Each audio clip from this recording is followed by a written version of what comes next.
This is Maike Hickson from LifeSite News. I'm very pleased to be here with Professor John Rao, a retired professor of history at St. John's University in New York City, and the head of the Rome Forum. So we are here in Kansas City at the Angelus Press Conference, organized by Angelus Press and by the Society of St. Pius X.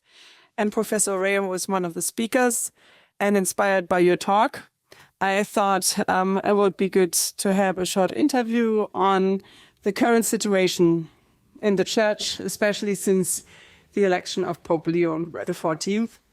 And so what we agreed that I would just bring up some of the most recent comments or developments we have had with him. We agree that when he was elected, we all were hopeful and we wanted to give him the benefit of the doubt. And, you know, some of his gestures, his Latin prayers, his vestments, they gave us signs of hope. And we still pray for him every day. And but there have come out some things that do make us, I guess, a little more worried. For example, just October 15th, we had the fact that he appointed Cardinal Blase Cupich of Chicago to the governing council of Vatican City, which is a clear sign of endorsement of this cardinal. And in light of this, on 30 September, it's not too long ago, he was asked about the fact that Cardinal Cupich wanted to honor with an award a pro-abortion politician, Senator Durbin. And I quote for you here, and we would very much appreciate if you could just comment on what Pope Leo at the time said in light of Catholic doctrine. So Pope Leo said first that one has to look at the overall work that a senator has done during 40 years of service in the United Senate. So he declined to make a comment straight to the fact that Cardinal Cupich was honoring this pro-abortion politician, adding that someone who says, I'm against abortion, but says I'm in favor of the death penalty, I wonder whether that is really pro-life. Someone who says I'm against abortion, but I'm in agreement with the inhuman treatment of immigrants in the US, I don't know if that's pro-life. So what would you say about these comments? I read this week, I haven't checked it any further, but I read this week in an Italian blog that these comments that were made here to the report from EWTN actually were elaborating on earlier, before he became Pope, in an address that he gave, I think it was in 2023, which basically stated the same theme. And it is puzzling. I don't want to be, as we were just talking a moment about, incendiary in any way, but it is puzzling to say the least, because it is not something that anybody is in favor of when you talk about inhuman treatment. But the problem is that it was inhuman to allow all of these illegal migrants into the country in a way that allowed what may be hundreds of thousands of children to have been abducted for heaven knows what purposes. Mm-hmm. So as a consequence, it should be much more nuanced if the comments are to be considered really accurate. So they are troubling. They are troubling. And if indeed there was this discourse which elaborated on these matters in much greater detail sometime beforehand, it means that the position that's expressed here is a considered position, and that would make it even more disturbing. I wanted to mention that I'm headed over to Italy tonight, and I'm going there as part of the group that organizes what's called the Summorum Pontificum pilgrimage. And we are, of course, extremely grateful that Cardinal Burke has been given permission to say the Mass in St. Peter's again. So I'm hoping that I'll learn some things on this trip that may encourage my hopes. I was there at the conclave, and the first impressions I had were very, very encouraging. And these statements and then certain other things that have happened recently are quite disturbing, but hopefully they'll be put in a different perspective. Let's put it that way. But it's a hope that I'm expressing here, because I'm just very much concerned that something be done to give, at least over the course of time, a change of direction. I, of course, would have been very happy if from the very beginning all sorts of things were stated that would have indicated a different kind of pontificate than that of Pope Francis. But on the other hand, as a number of my friends have indicated, it's perhaps not a good idea that the Catholic population that's not aware of just how deep the crisis in the church is gets the idea that every time there's a new pope, there's a revolution of some sort. But a change of direction would be very much not only something to be hoped for, but absolutely necessary if the church's crisis is not going to continue to such a degree that it looks as though it is simply the church a mouthpiece for the secular world order. In light of the fact that you mentioned that Cardinal Berg is allowed to offer traditional mass, there were also rumors that Pope Leo himself might have celebrated traditional mass in the past, that he has some sort of sympathy more toward it than his predecessor. Would you agree on this? Oh, well, immediately after his election, I was contacted by an Augustinian whom I know very, very well, who told me that he knew definitively that the Pope was not an enemy of the traditional Mass because he, as an Augustinian, had been granted permission to say the Mass by the current pontiff when he was his provincial. And I've now heard from a number of Augustinians a confirmation of the fact that he has occasionally said the traditional Mass. So it may well be that on that liturgical plane, it's a progress, and that again is something that would be encouraging, because I think anything that allows the traditional Mass not only to survive means that the traditional Mass will continue its triumphant march forward and end up being just de facto the main Mass as the practicing population in countries all over the world collapses. I don't have the exact statistic in my hand, but I know when I was a child in the United States, the practicing part of the Catholic population was the vast majority of Catholics. And I've read statistics of something like 7 to 12% now. And this is something that was very, very noticeable at in the period with the COVID lockdown, because those churches that had traditional masses and tried in various ways to stay open saw the people coming, the number booming. And that has not only continued, but it has grown still further. And the comparison with mainline churches is not very much to the advantage of the Novus Ordo, to say the least. So anything that helps the traditional Mass will help everything else in the future. On the other hand, to again use words such as being in favor of inhuman immigration does not really address the issue that's involved here.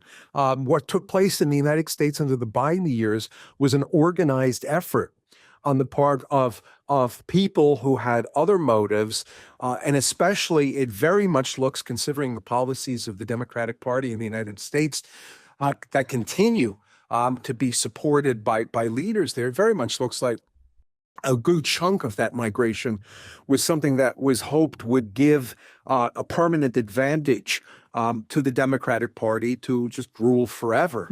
And that has nothing to do with any kind of inhuman treatment of immigrants. That has to do with manipulation of people who are indeed all over the globe victims of this globalization, which is inhuman. And which is manipulated for oligarchic money reasons that should be of very, very much great concern to church leaders in a way that makes it clear what's really at stake. Yeah, and especially when we also talk about Europe, since you're just about to fly to Rome, I mean, the immigration into Europe with the raping of young women and all the violence that has increased in Europe. I mean, this is inhuman too. Yes, shared sort of immigration. So it's blurring the mind. It is not an intellectual clarity that we get here. And it's also putting things on the same level. I mean, every killing of an unborn child to murder. Right. Whereas the question of how do you address the problem of immigration, there's a lot of more variety of responses in our discernment necessary. The other aspect of it also is how much do we, and this is a debate that is kind of taking place right now among traditional conservative Catholics, how much do we just kind of elide over some of these problematic comments in the hope of getting the traditional Mass access or preserved? How much is actually doctrine really the center of the battle? Right. Yeah. For example, the fact that Pope Leo does not seem to stop the synod on synodality, which is an all-over assault on the hierarchical structure of the Catholic Church, as well as on special moral teachings such as, LGBT matters. How long can we kind of lay low or just try, be polite?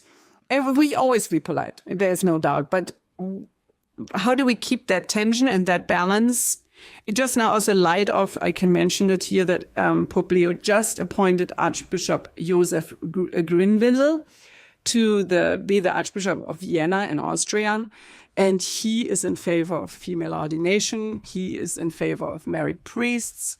He was part of the Pfarrerinitiative in Austria that is promoting these tenets and has even the idea that we shouldn't close down parishes if there's no priest. The laity can run it. They can also have distribute Eucharistic, Holy Communion and so on. So if he gives us the traditional Mass in some places, even though we have still a lot of closures too, so it's not yet reversing. Right.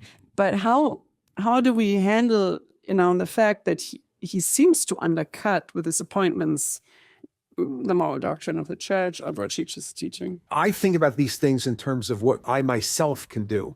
And I myself can do absolutely nothing in terms of appointments and the like. What I can do as a teacher is to discuss these matters seriously in front of people, talk about the various problems, and in doing so, address the issue in precisely a respectful way, because what one would be doing would be probing to understand what it is that's going on. And that probing also involves another form of trying to deal with this issue, which is by questioning, asking the Pope directly, using the leaders that we have to ask the Pope directly. And we have some very fine cardinals who are concerned about all of these matters, and some very, very fine bishops as well. And I would enlist them and then express our concerns to the Pope through them. But then also, when you're talking about the actual troops on the line who are getting extra places to have traditional masses being said, well, I mean, they may have to just go about the business of working towards that end with the local bishop, who might be favorable to it as best they can.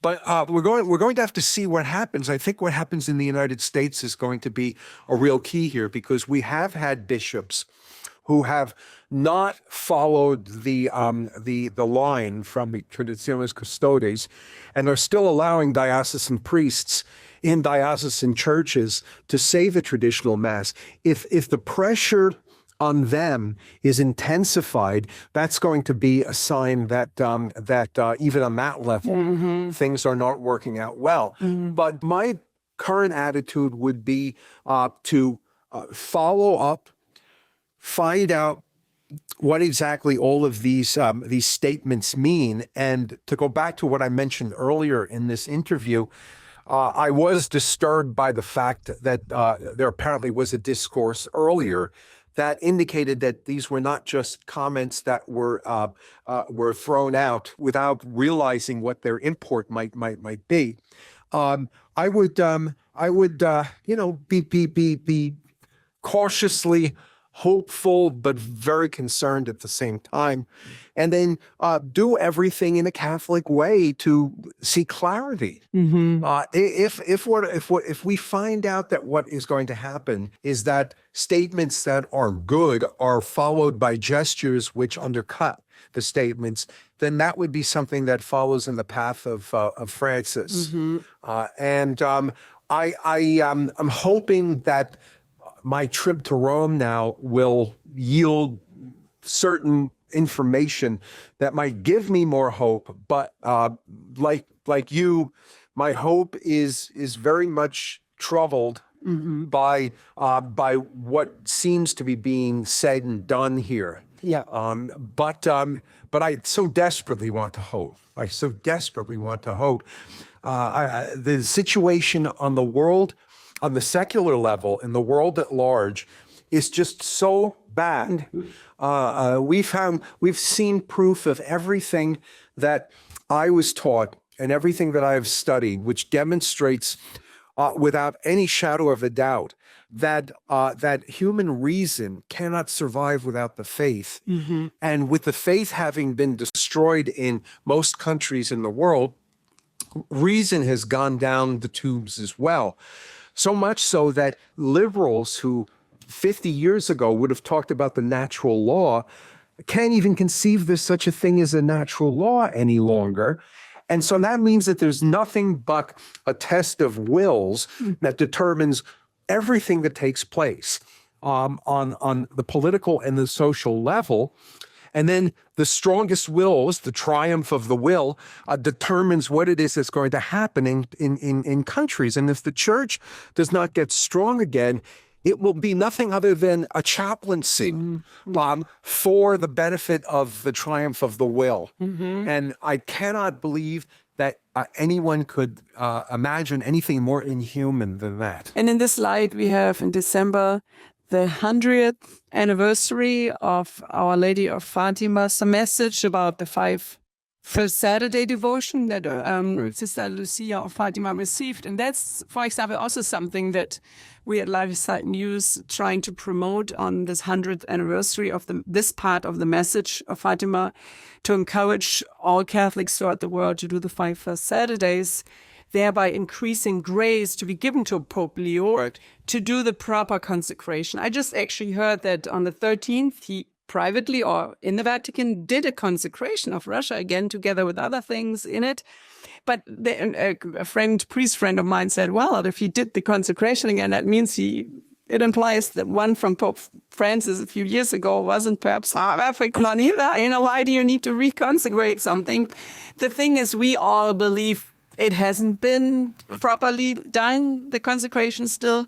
So, we laity, we still can do something, but also by practicing our faith and increasing our own personal love of Christ, and to be more that shining light to others, and to be kind of from the bottom, building up the church again. But also to speak about the situation at large in the world, Pope Leo has made comments that indicate that he is disagreeing with Israel's policy toward Gaza, which I'm very grateful for. He has made a prayer vigils. A friend of mine has been very strong about this, trying to promote it within the church. So would you like to comment from a Catholic historical perspective on the situation on Gaza? What do we Catholics, how should we look on what's going on in Gaza? I have studied this issue a great deal, not just because of what I do for church history reasons, but because I used to teach regularly at the university a course on the modern Middle East. And it just was so absolutely clear to me from everything that I had studied on this matter that the grave injustice that's been done to the Palestinians from the very beginning is something that every Catholic really should have an awareness of. And it's a very disturbing aspect of the current administration's policies. What I'm frightened of more than anything else is the fact that what is happening with the current administration's policies towards Israel and the Palestinians is something which is, as is obvious now, going to play into the hands of the left, which has adopted the Palestinian cause, not because of the fact that the interest in the Palestinian cause is the reason for being so devoted to it, but because it's being used to promote all of the other ideas that they're in favor of. And given what seems to me to be the obvious injustice that's been done to the Palestinian people, what might happen is that the left may come back to power again. And then if they come back to power again, the destruction for the entire remnant of whatever moral order there is in the United States that we traditional Catholics are most concerned for maintaining is going to come under the final assault. So it's very disturbing. So I'm very grateful that in this regard, the Vatican is making it clear that it is concerned about the injustice being done. And it's not an injustice that's going to just affect the Palestinians, because if there's any kind of a quelling of whatever remains of opposition, military opposition in Gaza, Lebanon will now blow up, and various other places around will blow up, and the dramatic situation in the Middle East that will not come to an end. So I'm very concerned about it in every regard. And perhaps what I could do as a prayer for the Pope is to flip his statement there to the reporter from EWTN around. If you are concerned for global justice, then what you ought to do is be concerned about what it is that's happening in the United States to try to manipulate all of these issues involving immigration and the death penalty, and also the Palestinian issue, for the benefit of really dealing the final blow to anything that remains of Christian morality. In a sense, we could say morality is assaulted from both sides, and the way so effectively the last U.S. administration's policy toward the Middle East has decimated the Christian population in the Middle East. And Gaza does have Catholic, the Catholic Holy Family Church that's been under assault and bombed. So also for our fellow Christians and Catholics. But so if, we have the assault on just war doctrine, again, we have to watch on the slaughtering of children and women in Gaza. And then the false dialectic on the other side, you have the assault on the family, on morality, on issues that pertain each of our personal lives. So again, we come back to prayer. I mean, we do need God's protection in this very difficult situation. And I thank you so much for your comment. Well, thank you. And once again, just to summarize it, the hope remains, but it's a troubled hope. And it's a troubled hope that involves issues not just involving the church, but the state inside our own country and the globe at large, in a way that is at the gravest stage that it's ever been. The situation is really at the 11th hour. We are facing, historically, the larger war to come. There are no signs that it's really being resolved. I mean, even the ceasefire with Israel and Gaza is already blowing up again. Yeah. We won't be able to fix this without God. And that's where is the traditional mass, as you said at the beginning of the interview, that is the key, is the sacrifice of our Lord being presented to us in a worthy manner, pleasing to God, and that is the traditional Latin Mass. And from there, hopefully, many graces will come back.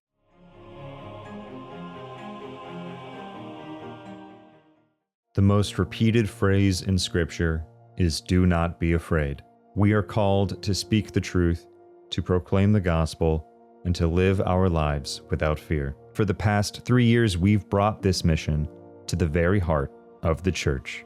At the Rome Life Forum, you won't just hear truth proclaimed, you'll have the chance to ask your questions directly to the speakers. This is your opportunity to engage, to challenge, and to go deeper into the battles we face today. Fear not. Her Immaculate Heart will triumph.